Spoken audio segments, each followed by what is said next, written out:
উত্তৰ গুৱাহাটীত আমি অলপ দেৰিকৈ নৃত্য পৰিৱেশন কৰিম। খুব ভাল লাগি আছে।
এয়া আমি দেওমৰ নৈত।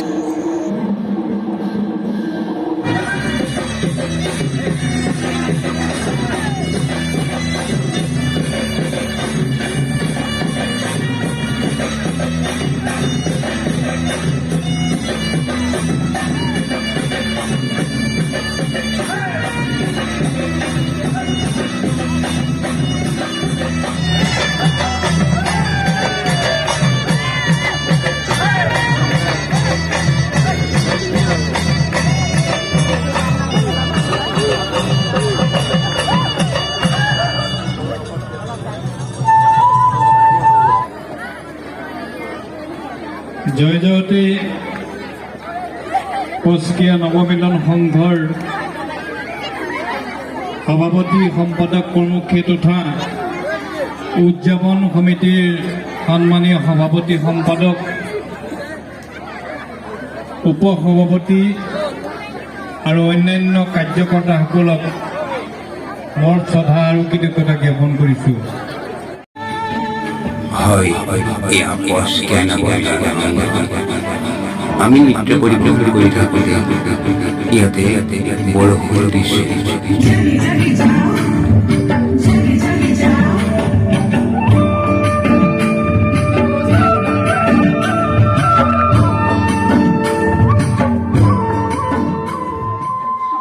আৰু এয়া সমলা।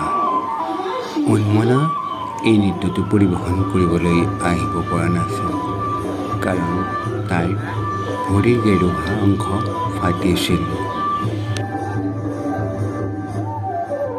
আৰু এয়া সগুণ বাঁহী।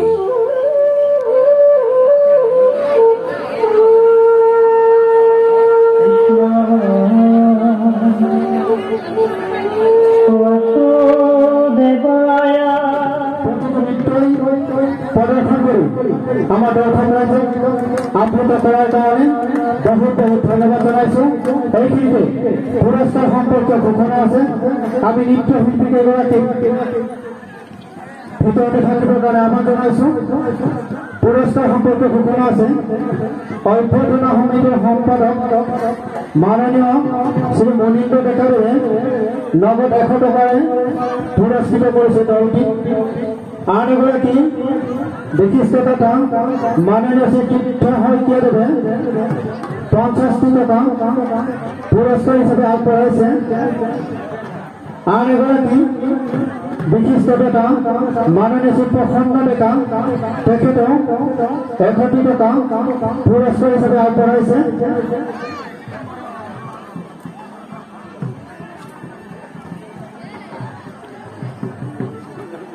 মাননীয় শ্ৰী নিপেন ডেকাদেৱে নগদ 50টি টকা তেখেতসকললৈ পুৰস্কাৰ হিচাপে আগবঢ়াইছে।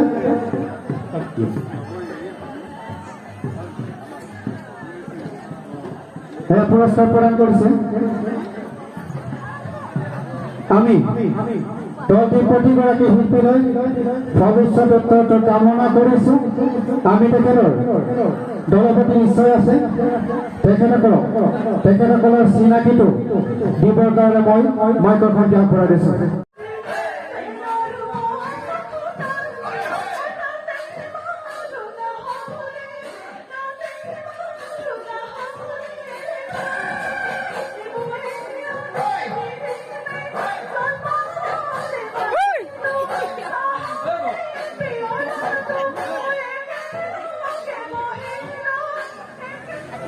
নিজ ৰঙামাটি উৎসৱ সমিতিৰ সৌজন্যত আৰু নিজ ৰঙামাটি বিহু সন্মিলনীৰ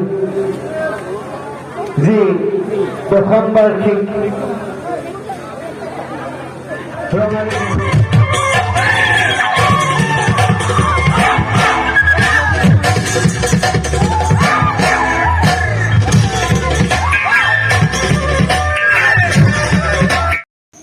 ইয়াতে আমি লগ পাইছিলোঁ অভিনেত্ৰী শিল্পী শিখা। বাইদেউ তেওঁ বিহুৰ কিন্তু বিচাৰক হিচাপে দুখৰ কথা যে আমি ইয়াতে অনুষ্ঠান পৰিৱেশন কৰিব নোৱাৰিলোঁ। আমাৰ দলটিক 8:30 বজাত পোৱাকৈ মাতিছিল যদিও আমি 8:45 গৈ পাইছোঁ। কোনো এটা দলেই কিন্তু আমাতকৈ আগতে গৈ পোৱা নাছিল। 9:45 প্ৰগ্ৰেম আৰম্ভ হৈছিল যদিও বিহু কমিটিয়ে আমাৰ দলটিক পিছুৱাই নি 11 বজালৈকে আমাক প্ৰগ্ৰেম কৰিবলৈ নিদিলে। এই ক্ষেত্ৰত আমি আৰু আমাৰ শিল্পীসকলে বহুত মানসিক আঘাত পাইছোঁ।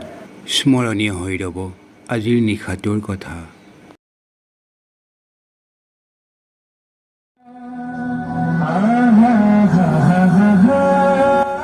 ইয়াতে আমি বাৰেবৰণীয়া নৃত্য পৰিৱেশন কৰাৰ উপৰিও আন এটি দলীয় নৃত্য পৰিৱেশন কৰিছিলোঁ। আমি অভিভূত হৈ পৰিছিলোঁ কলিতাপাৰা বিহু কমিটিৰ অভ্যৰ্থনাত। আমি পৰিৱেশন কৰা দলীয় নৃত্যটিৰ গীতটি আছিল শ্ৰদ্ধাৰ শিল্পী কুসুম কৈলাশদেৱৰ।